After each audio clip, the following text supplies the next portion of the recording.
نحمد ونصلی علی رسول الکریم اما بعد فاعوذ باللہ من الشیطان الرجیم بسم اللہ الرحمن الرحیم رب اشرح لی صدری ویسر لی امری واحلل عقدۃ من لسانی یفقہوا قولی۔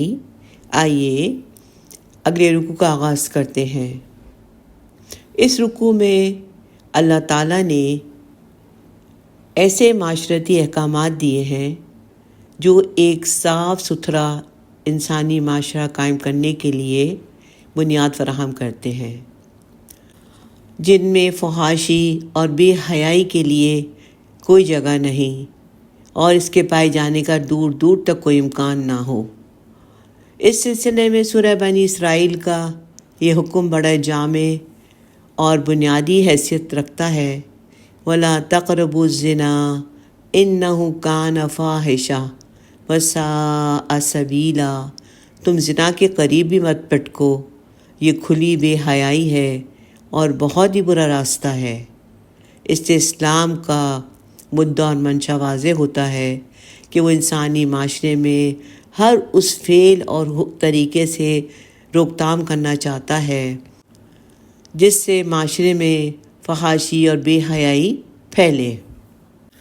ان رکوع میں جو احکامات دیے گئے ہیں ان میں گھر کی چار دیواری کا تقدس، شخصی پرائیویسی کا تحفظ، ستر یا پردے کا اہتمام اور مخلوط محافل یعنی مکس گیدرنگ کی حوصلہ شکنی جیسے احکامات اور اقدامات شامل ہیں۔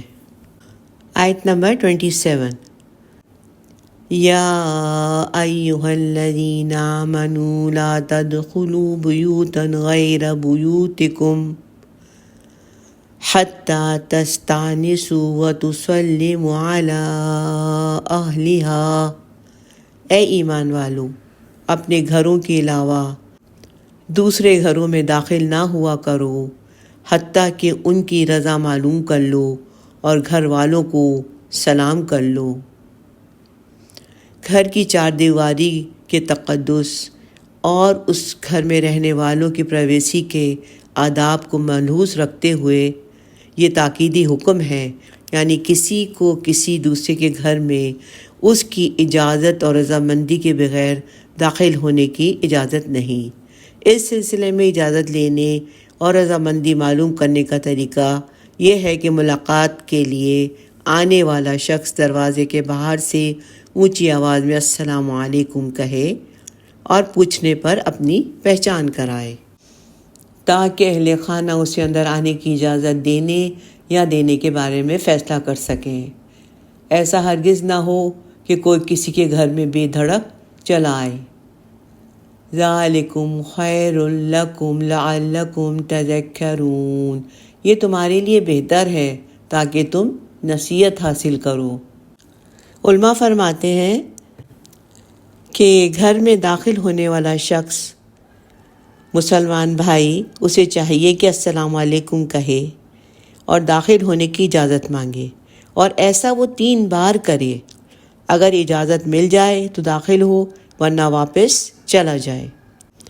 اس آیت کریمہ میں حتیٰ تستأنسوا کا لفظ آیا ہے جس کا معنی اجازت لینا ہے، اور اس میں اس طرف بھی اشارہ ہے کہ اجازت لے کر داخل ہونا مانوس انسان کی خصوصیت ہے، اور بغیر اجازت کے داخل ہونا وحشی جانور کا کام ہے۔ وہ کسی بھی گھر میں بغیر اجازت کے داخل ہو جاتا ہے۔ آیت نمبر 28۔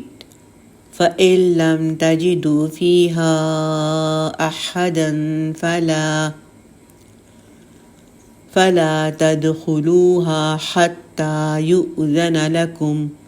پھر اگر تم اس گھر میں کسی کو موجود نہ پاؤ تو اس میں داخل نہ ہو یہاں تک کہ تمہیں اجازت دے دی جائے۔ گویا خالی گھر میں بھی اس کے مالک کی اجازت کے بغیر داخل ہونے کی اجازت نہیں ہے۔ وَإِن قِيلَ لَكُمُ ارْجِعُوا فَارْجِعُوا هُوَ أَزْكَىٰ لَكُمْ۔ اور اگر تم سے کہا جائے کہ لوٹ جاؤ تو تم لوٹ جایا کرو، یہ طریقہ تمہارے لیے بہت پاکیزہ ہے۔ واللہ بما تعملون علیم، اور جو کچھ تم کرتے ہو اللہ اس سے خوب واقف ہے۔ پچھلی آیت میں جو حکم دیا گیا ہے، اس آیت میں اس کی مزید تاکید کی جا رہی ہے۔ یہاں اللہ سبحانہ تعالیٰ فرماتے ہیں کہ آدمی جس گھر میں داخل ہونا چاہے، اگر اس میں کوئی موجود نہ ہو تو بغیر اجازت نہ داخل ہو۔ اگر اندر سے کوئی آدمی کہے کہ ابھی واپس چلے جاؤ تو بغیر ناراض ہوئے واپس چلا جائے، اور یہ سمجھے کہ گھر والے کی کوئی مجبوری ہوگی جب بھی اسے اجازت نہیں ملی۔ مسلمانوں کے دلوں کی طہارت اور پاکیزگی ایسا ہی کرنے میں ہے، اسی سے ان کی آپس کی محبت باقی رہے گی۔ زبردستی کسی گھر میں داخل ہونا ذلت اور کمینگی ہے اور مسلمان کی عزت نفس کے خلاف ہے۔ البتہ ایسی کسی بھی صورتحال سے بچنے کے لیے بہتر ہے کہ پہلے سے اطلاع دے کر اور وقت ملاقات طے کر کے ملنے جانا چاہیے۔ آیت نمبر 29۔ لیس علیکم جناح ان تدخلوا بیوتا غیر مسکونۃ فیہا متاع لکم، اس میں تمہارے لیے کوئی حرج نہیں کہ تم غیر رہائشی گھروں میں بغیر اجازت چلے جاؤ جس میں تمہارے لیے کچھ سامان ہو، یعنی اس سے مراد دکانیں، سپر مارکیٹس، اسٹور، گودام وغیرہ ہیں۔ واللہ یعلم ما تبدون وما تکتمون، اور اللہ خوب جانتا ہے جو کچھ تم ظاہر کرتے ہو اور جو کچھ تم چھپاتے ہو۔ کسی کے گھر میں داخل ہونے کا قانون جو ہے وہ سمجھنا اور اس پر عمل کرنا ضروری ہے۔ دراصل گھر میں بلا اجازت داخل ہونے سے منع کرنے کا مقصد گھر میں رہنے والے لوگوں یا خاندان کے تقدس کو یقینی بنانا ہے۔ لیکن ایسی جگہیں جہاں کوئی آدمی رہائش پذیر نہ ہو، مثال کے طور پر ہوٹلز، دکانیں اور تجارتی مرکز جو ہیں، ایسی جگہوں میں بغیر اجازت داخل ہونا جائز ہے۔ آیت نمبر 30۔ قل للمؤمنین یغضوا من ابصارہم وَيَحْفَظُوا فُرُوجَهُمْ، اے نبی صلی اللہ علیہ وسلم، مومنین سے کہیے کہ وہ اپنی نگاہیں نیچی رکھا کریں اور اپنی شرمگاہوں کی حفاظت کریں۔ ذَلِكَ أَزْكَىٰ لَهُمْ إِنَّ اللَّهَ خَبِيرٌ بِمَا يَصْنَعُونَ، یہ ان کے لیے زیادہ پاکیزہ ہے، یقیناً اللہ باخبر ہے اس سے جو کچھ وہ کرتے ہیں۔ مسلمانوں کی روح کی طہارت اور پاکیزگی کے لیے اور فحاشی اور بدکاری کے دروازوں کو بند کرنے کے لیے اللہ تعالیٰ نے انہیں حکم دیا ہے کہ اپنی نگاہیں نیچی رکھیں اور اجنبی اور غیر محرم عورتوں کو نہ دیکھیں۔ اگر کبھی اچانک کسی غیر محرم عورت پر نظر پڑ جائے تو فوراً اپنی نظریں پھیر لیں اور اپنی شرمگاہوں کی حفاظت کریں، نہ بدکاری کریں، نہ اپنی شرمگاہ کسی ایسے کے سامنے کھولیں جس کے لیے اس کا دیکھنا حرام ہے۔ ان دونوں باتوں پر عمل کرنے سے مسلمان کی روح پاکیزہ رہتی ہے۔ بعض مفسرین نے لکھا ہے کہ نوافل کی ادائیگی سے زیادہ نگاہ اور دل کی حفاظت کرنے سے روح کی پاکیزگی حاصل ہوتی ہے۔ مسلم اور احمد نے جریر بجلی رضی اللہ تعالیٰ عنہ سے روایت کی ہے کہ انہوں نے نبی کریم صلی اللہ علیہ وسلم سے اچانک کسی اجنبی عورت پر نظر پڑ جانے کے بارے میں پوچھا تو آپ صلی اللہ علیہ وسلم نے ان سے کہا کہ اپنی نظر پھیر لو۔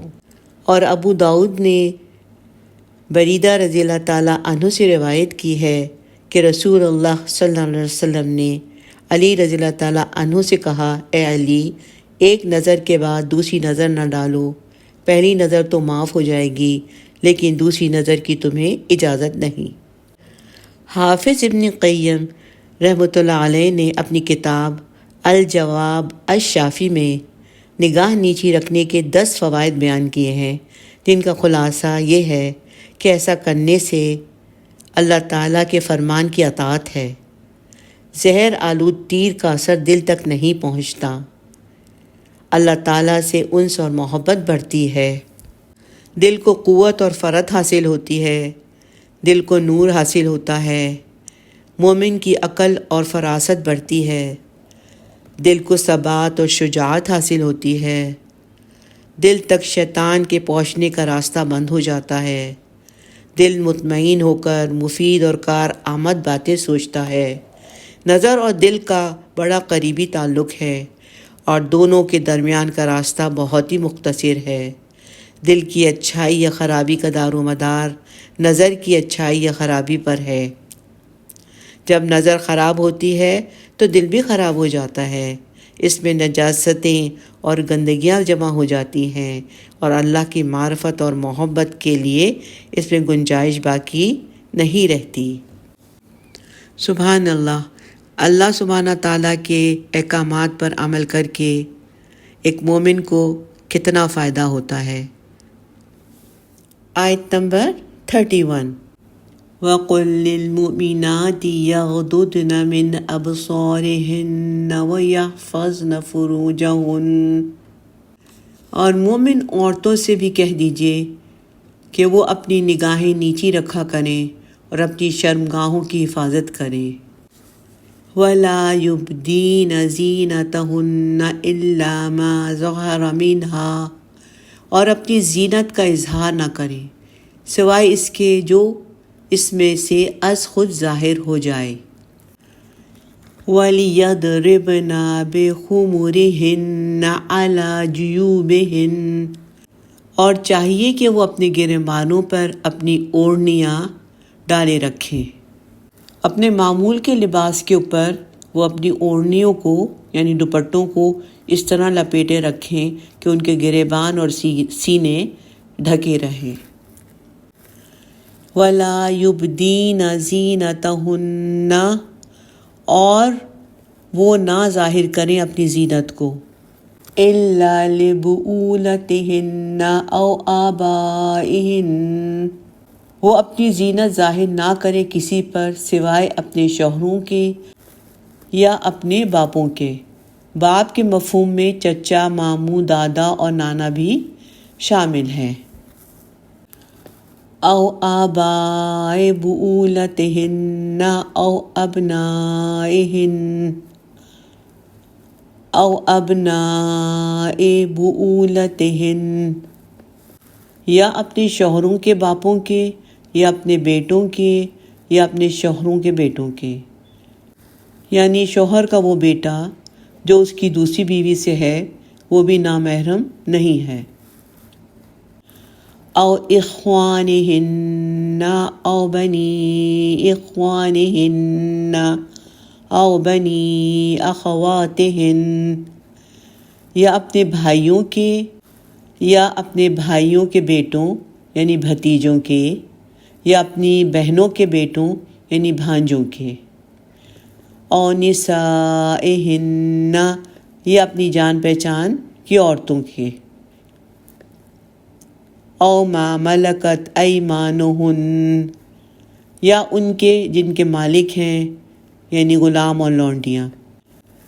او التابعین غیر اولی الاربۃ من الرجال، یا ایسے زیر دست مردوں کے جو اس طرح کی غرض نہیں رکھتے، یعنی ایسے زیر دست لوگ جو صرف خدمت گار ہوں اور اپنی عمر یا محکومی کی بنا پر خواتین کے متعلق کوئی بری نیت دل میں نہ لا سکیں۔ او الطفل الذین لم یظہروا علی عورات النساء، یا ان لڑکوں کے جو عورتوں کے مخفی معاملات سے ابھی نا واقف ہوں، یعنی وہ نابالغ لڑکے جن میں عورتوں کے لیے فطری رغبت ابھی پیدا نہیں ہوئی۔ وَلَا يَضْرِبْنَا بِأَرْجُلِهِنَّ لِيُعْلَمَ مَا يُخْفِينَ مِن زِینَتِهِنَّ، اور وہ اپنے پاؤں زمین پر مار کر نہ چلیں کہ ان کی اس زینت میں سے کچھ ظاہر ہو جائے جسے وہ چھپاتی ہیں۔ یعنی عورت کی چال ایسی نہ ہو جس کی وجہ سے چادر یا برقعے کے باوجود ان کے بناؤ سنگھار اور زیور وغیرہ میں سے کسی قسم کی زینت کا اظہار کا امکان ہو، یا وہ نظر آئے یا ان کی آواز سنی جائے۔ وَتُوبُوا إِلَى اللَّهِ جَمِيعًا أَيُّهَا الْمُؤْمِنُونَ لَعَلَّكُمْ تُفْلِحُونَ، اور اے اہل ایمان، تم سب کے سب مل کر اللہ کی جناب میں توبہ کرو تاکہ تم فلاح پاؤ۔ آئیے اس آیت کی تفصیل جانتے ہیں۔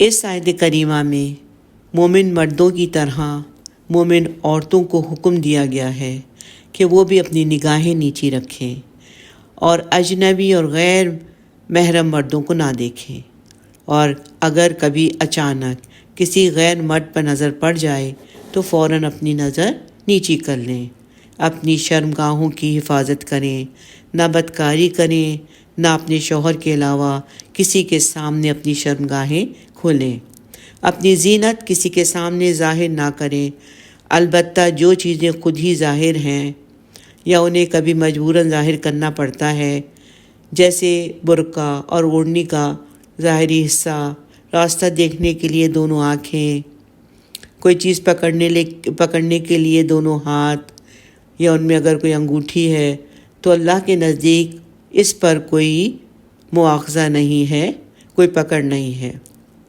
مفسرین لکھتے ہیں وَلَا يُبْدِينَ زِینَتَہُنَّ میں اعضائے جسم کی بجائے ان کی زینت کے اظہار کی ممانعت کی گئی ہے، یعنی منع کیا گیا ہے۔ اس کا مقصد یہ ہے کہ عورتیں اپنے جسموں کی مکمل درجہ پردہ پوشی کریں، اعضاء تو کیا ان پر موجود جو زینت ہے اس کا بھی اظہار کسی حال میں نہ کریں، اور اپنے سروں کی اوڑھنیوں کو اپنی گردنوں اور سینوں پر لٹکائیں تاکہ ان کے بال، ان کی گردنیں اور ان کے سینے اور ان کے جو کانوں میں اگر زینت ہے وہ سب چھپ جائیں۔ اس آیت میں دوبارہ اظہار زینت کی ممانعت کا ذکر اس لیے آیا ہے تاکہ اس کے بعد ان لوگوں کا ذکر کیا جائے جن کے سامنے مسلمان عورت بغیر پردے کیے جا سکتی ہے، یعنی بغیر حجاب کے جا سکتی ہے۔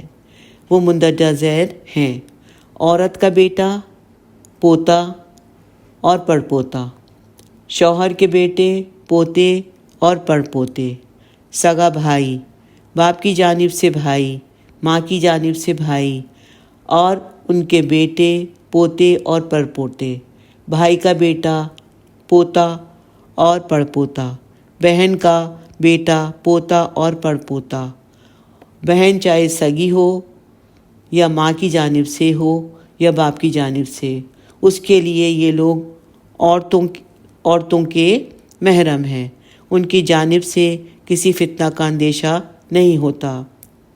باپ تو ان کا ولی ہوتا ہے جو ان کی حفاظت کرتا ہے، اور شوہر کا باپ بھی اپنے بیٹے کی عزت کی حفاظت کرتا ہے۔ بیٹا تو اپنی ماں کا خادم ہوتا ہے، اسی نے اسے پیدا کیا ہوتا ہے، اور شوہر کا بیٹا بھی اپنے باپ کی عزت کی حفاظت کرتا ہے، اور بھائی تو باپ کے بعد اس کا سہارا ہوتا ہے، اسی طرح بھائی کا بیٹا بھی اپنی پھپھی کی عزت کی حفاظت کرتا ہے، اور یہی حال بہن کے بیٹے کا بھی ہے۔ مسلمان عورت کافر اور مشرک عورت کے سامنے اپنی زینت ظاہر نہ کرے۔ بعض لوگوں نے نسائہن سے مراد لیا ہے، یعنی مسلمان عورتوں کے لیے کسی بھی عورت کے سامنے اپنی زینت ظاہر کرنی جائز نہیں۔ بعض لوگوں نے او ما ملکت ایمانہن سے مراد صرف مشرک لونڈی لی ہے، لیکن راجح یہی ہے اس سے دونوں مرد، غلام اور لونڈی دونوں ہیں۔ وہ افراد جو گھر والوں میں شامل ہوں جو عورتوں میں کوئی رغبت نہیں رکھتے ہوں، جیسے نہایت بوڑھا آدمی، نابرد، پاگل وغیرہ، اور چھوٹے بچے جن کے اندر ابھی اس چیز کی عقل اور فہم نہیں۔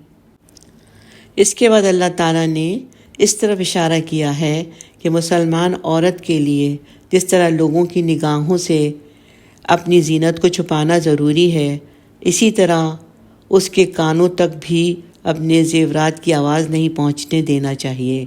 اگر کسی عورت نے پازیب پہن رکھی ہے تو اس کے لیے ہرگز جائز نہیں کہ پاؤں پٹک کر چلے تاکہ لوگ اس کے پازیب کی آواز سن کر سمجھیں کہ اس نے پازیب پہن رکھی ہے۔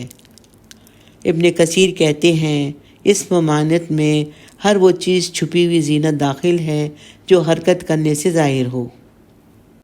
اسی ضمن میں عورت کا خوشبو لگا کر باہر نکلنا بھی آتا ہے تاکہ لوگ اس کی خوشبو محسوس نہ کریں۔ نبی کریم صلی اللہ علیہ وسلم کے زمانے میں عورتیں راستے کے کنارے پہ چلتی تھیں۔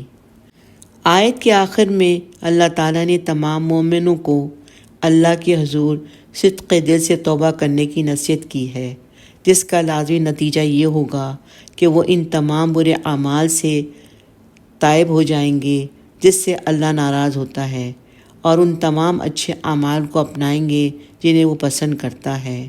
اور ظاہر ہے کہ نگاہ نیچی رکھنی، شرمگاہ کی حفاظت اور عفت اور پاک دامنی کا اہتمام نیک اعمال میں بدرجہ اولیٰ داخل ہے۔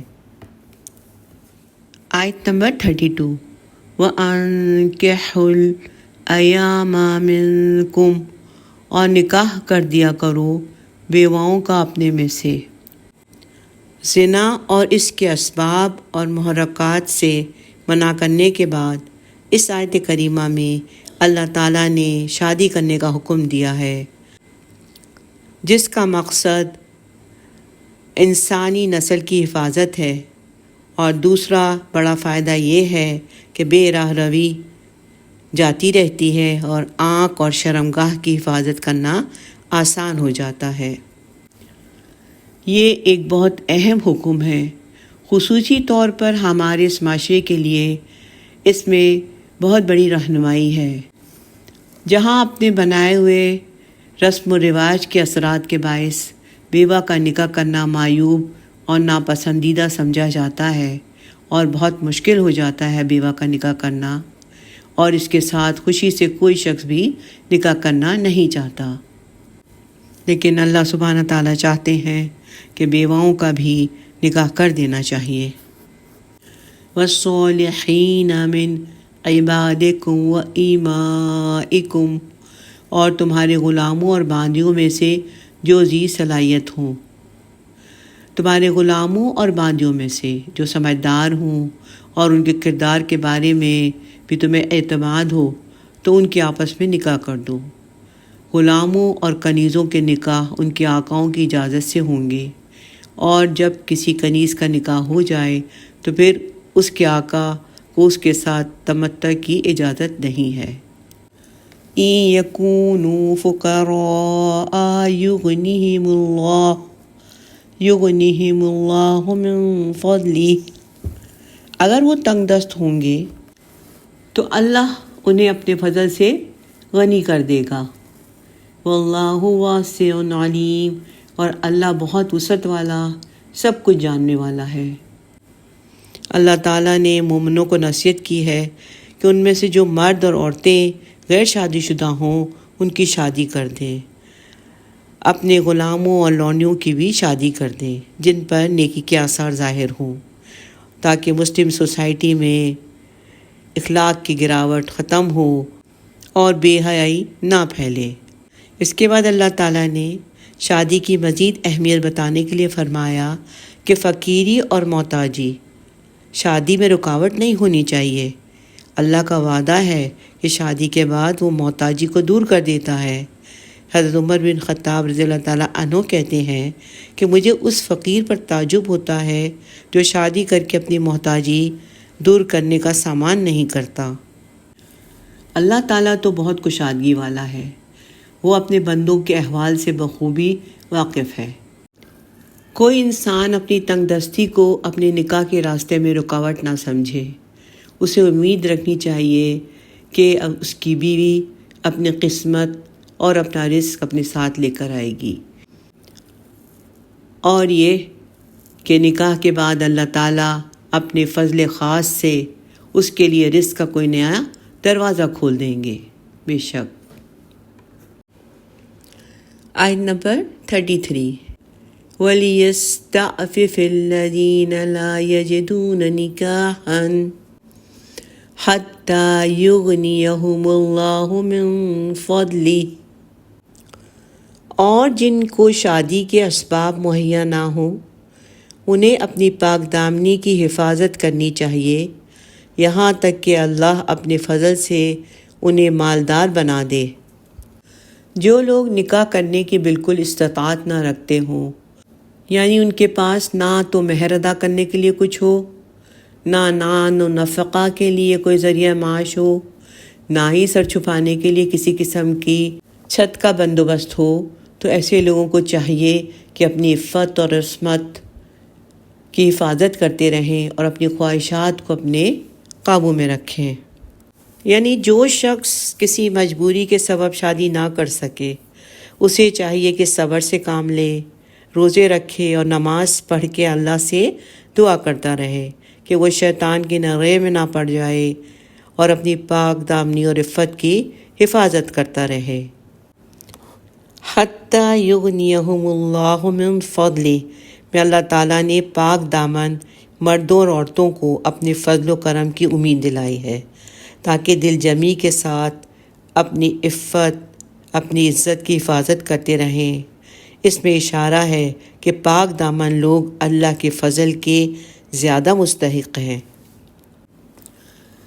وَالَّذِينَ يَبْتَغُونَ الْكِتَابَ مِمَّا مَلَكَتْ أَيْمَانُكُمْ، اور تمہارے غلاموں میں سے جو مال کے عوض اپنی آزادی کی تحریر لکھوانا چاہیں۔ آقا اور غلام کے درمیان آزادی کے معاہدے کو مکاتبت کہا جاتا ہے۔ یہ معاہدہ غلام کی خواہش اور آقا کی رضامندی سے طے پاتا ہے کہ آقا اگر اپنے غلام کو آزاد کر دے تو وہ ایک مقررہ وقت تک طے شدہ رقم اپنے آقا کو معاوضے کے طور پر ادا کرے گا۔ فَكَاتِبُوهُمْ إِنْ عَلِمْتُمْ فِيهِمْ خَيْرًا، تو ان سے مکاتبت کر لیا کرو اگر تم سمجھو کہ ان میں بھلائی ہے۔ وَآتُوهُم مِّن مَّالِ اللَّهِ الَّذِي آتَاكُمْ، اور ان کو اس مال میں سے دو جو اللہ نے تمہیں دیا ہے۔ اگر تم میں سے کسی کو اپنے غلام پر اعتماد ہو تو اپنا معاہدہ پورا کرے گا اور بھاگنے کی کوشش نہیں کرے گا تو اسے ضرور ایسا معاہدہ کر لینا چاہیے۔ اس حکم سے یہ بھی ظاہر ہوتا ہے کہ قرآن کریم نے ہر اس اقدام کی حوصلہ افزائی کی ہے اور ہر وہ راستہ کھولنے کا اہتمام کیا ہے جس سے تجریحاً غلاموں کو آزادی میسر آئے اور غلامی کا خاتمہ ہو۔ اللہ تعالیٰ فرما رہے ہیں آگے کہ جن غلاموں سے مکاتبت کی ہو تو تم لوگ اللہ کے دیے ہوئے مال میں سے ان کی زیادہ سے زیادہ مالی مدد کیا کرو تاکہ وہ جلد از جلد مقررہ رقم ادا کر کے آزاد ہو سکیں، یعنی ان کے ساتھ احسان کا معاملہ کرنا چاہیے۔ وَلَا تُكْرِهُوا فَتَيَاتِكُمْ عَلَى الْبِغَاءِ إِنْ أَرَدْنَا تَحَصُّنًا، اور اپنی باندیوں کو یعنی لونڈیوں کو بدکاری پر مجبور نہ کیا کرو جب کہ وہ خود پاک دامن رہنا چاہیں۔ اس کا یہ مطلب نہیں کہ وہ اگر خود پاک دامن نہ رہنا چاہتی ہوں تو ان کو مجبور کرنے کی اجازت ہے، ایسا نہیں ہے۔ آگے اللہ تعالیٰ فرما رہے ہیں لِتَبْتَغُوا عَرَضَ الْحَيَاةِ الدُّنْيَا، تاکہ تم حاصل کرو دنیا کی زندگی کا سامان۔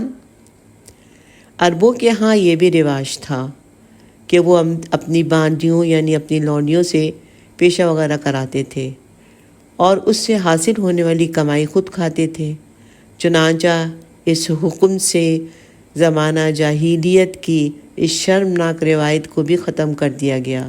اس طرح قبل از اسلام عربوں میں یہ بھی رواج تھا کہ اپنے باپ کی بیویوں یعنی سوتیلی ماؤں سے بھی نکاح کر لیا کرتے تھے۔ اس قبیح رسم کے خاتمے کا حکم سورۃ النساء کی آیت نمبر 22 میں دیا گیا ہے۔ گویا اسلام سے قبل عرب معاشرے میں جو معاشرتی برائیاں پائی جاتی تھیں، ایک ایک کر کے ان کی اصلاح کر دی گئی۔ وَمَن يُكْرِهُنَّ فَإِنَّ اللَّهَ مِن بَعْدِ إِكْرَاهِهِنَّ غَفُورٌ رَحِيمٌ۔ اور اگر کوئی انہیں مجبور کرے گا تو یقیناً اللہ ان کے جبر کے بعد بہت بخشنے والا، بہت رحم کرنے والا ہے۔ اگر کوئی اپنی باندی یا لونڈی کو بدکاری پر مجبور کرے گا اور خود اس لونڈی کی مرضی اس میں شامل نہیں ہوگی تو اللہ تعالیٰ اس کی مجبوری کے باعث اس کے گناہ معاف فرما دے گا، اور اس گناہ کا وبال اس پر ہوگا جس نے اسے اس کام کے لیے مجبور کیا ہوگا۔ لونڈیوں سے بدکاری کروانا یہ کام انسانی مروت کے بالکل خلاف ہے، اسی لیے اللہ نے اسے سختی سے منع فرمایا اور کہا کہ جو لونڈیاں ظلم و ستم کا نشانہ بنیں گی، وہ ایسا کرنے پر مجبور کی جائیں گی، اللہ ان کے گناہ معاف فرما دے گا۔ جابر بن عبداللہ رضی اللہ تعالیٰ عنہ سے روایت ہے کہ عبداللہ بن ابی کی 2 لونڈیاں تھیں، دونوں مسلمان ہو گئی تھیں۔ ابن ابی انہیں زنا کر کے پیسے کمانے پر مجبور کرتا تھا۔ دونوں نے رسول اللہ صلی اللہ علیہ وسلم سے شکایت کی تو یہ آیت نازل ہوئی کہ جو مجبوراً یہ کام کر رہی ہیں ان پر کوئی گناہ نہیں، اور جو کروانے والا ہے سارا گناہ وبال اسی پر ہی ہوگا۔ اور ایک بہت امپورٹنٹ بات جو آیت کریمہ میں ہے کہ اگر وہ پاک دامنی چاہیں تو انہیں زنا پر مجبور نہ کرو۔ اس کا مطلب یہ نہیں کہ اگر وہ پاک دامنی نہ چاہیں تو ان سے زنا کروانا جائز ہے، بلکہ اس وقت کے حالات کی طرف اشارہ ہے کہ عام طور پر وہ بیچاری لونڈیاں مجبور کی جاتی تھیں۔ اسی طرح آیت کا یہ حصہ کہ دنیاوی فائدے کے لیے ایسا نہ کرو، اس کا مفہوم یہ ہرگز نہیں کہ کوئی شخص اپنی لونڈی کو کسی کے پاس مفت زنا یا بدکاری کے لیے بھیج سکتا ہے، بلکہ اس زمانے میں عام طور پر لوگ پیسہ کمانے کے لیے ہی اپنی لونڈیوں سے بدکاری کراتے تھے۔ آیت نمبر 34 وَلَقَدْ أَنزَلْنَا إِلَيْكُمْ آيَاتٍ مُبَيِّنَاتٍ وَمَثَلًا مِّنَ الَّذِينَ خَلَوْا مِن قَبْلِكُمْ، اور ہم نے نازل کر دی ہے تمہاری طرف یہ روشن آیات اور ان لوگوں کے احوال بھی جو تم سے پہلے تھے۔ جو لوگ تم سے پہلے گزرے ہیں انہوں نے جو غلط عقائد گھڑ رکھے تھے اور ان کے اندر جو معاشرتی برائیاں پائی جاتی تھیں، اللہ تعالیٰ فرما رہے ہیں کہ ہم نے ان سب کی نشاندہی بھی اس کتاب میں کر دی ہے۔ موعظۃ للمتقین، اور اہل تقوی کے لیے نصیحت بھی۔ اللہ تعالیٰ نے اس آیت کریمہ میں قرآن کریم کی تعریف بیان کی ہے کہ جس طرح ہم نے ان احکام کو کھول کھول کر بیان کر دیا ہے، قرآن کی تمام ہی آیات واضح ہیں اور اس میں بندوں سے متعلق تمام عبادات، معاملات اور آداب زندگی کو تفصیل کے ساتھ بیان کر دیا گیا ہے۔ اور اس قرآن کی دوسری خوبی یہ ہے کہ اس میں اللہ تعالیٰ نے گزشتہ قوموں کے عبرتناک واقعات بیان کر کے انسان کو تعلیم دی ہے کہ اس سے نصیحت حاصل کریں۔ اور جس طرح اس صورت میں حضرت عائشہ صدیقہ رضی اللہ عنہا کا واقعہ تعجب خیز اور نصیحت آموز ہے۔ اسی طرح قرآن کریم میں حضرت یوسف اور حضرت مریم علیہ السلام کے واقعات بھی تعجب انگیز اور عبرت آموز ہیں، اور جس طرح اللہ تعالیٰ نے حضرت یوسف علیہ السلام اور حضرت مریم علیہ السلام کو بے گناہ ثابت کیا، اسی طرح حضرت عائشہ رضی اللہ تعالیٰ عنہا کی برات کا بھی قرآن میں اعلان کر دیا۔ اور قرآن کی تیسری خوبی یہ ہے کہ پورا قرآن اللہ کے ڈرنے والوں کے لیے نصیحت آموز ہے، اور جن کے دلوں پر مہر لگا دی گئی ہو اور آنکھوں پر پردہ ڈال دیا گیا ہو تو انہیں اس قرآن سے کوئی فائدہ نہیں پہنچے گا۔ آئیے دعا کرتے ہیں کہ اللہ تعالیٰ قرآن کریم کو ہمارے لیے نور اور ہدایت بنا دے۔ آمین یا رب العالمین۔ یہاں اس رکوع کا اختتام ہوا۔ بارک اللہ لی و لکم فی القرآن العظیم۔ آمین یا رب العالمین۔ ربنا تقبل منا إنك أنت السميع العليم ربنا لا تؤاخذنا إن نسينا أو أخطأنا آمين سبحانك اللهم وبحمدك نشهد أن لا إله إلا أنت نستغفرك ونتوب إليك۔ السلام علیکم ورحمۃ اللہ وبرکاتہ۔